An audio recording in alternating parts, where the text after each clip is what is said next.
வீட்டுல எப்படி இந்த ஆடி பூரத்தன்னைக்கு நாம அம்பிகை வழிபடுறது அப்படிங்கறத தெரிஞ்சுக்கலாம்.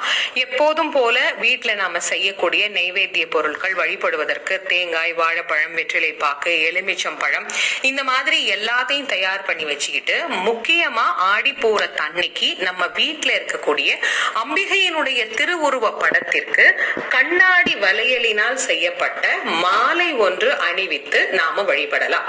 எல்லாராலையும் கோவில்ல போய் அம்பிகைக்கு வளைகாப்பு இட்டு வழிபட முடியாது இல்லையா? நம்ம வாங்கி கொடுத்து வழிபடலாம். ஆனா நம்ம கையாலேயே நாம செஞ்சு அதை நம்ம கையாலேயே நம்ம வீட்டுல இருக்கக்கூடிய பூஜை அறையில நாம அதை அம்பிகைக்கு அணிவித்து வழிபட்டோம் அப்படின்னா அது எவ்வளவு பெரிய ஒரு மகிழ்ச்சியான ஒரு விஷயமா நமக்கு இருக்கும் இல்லையா?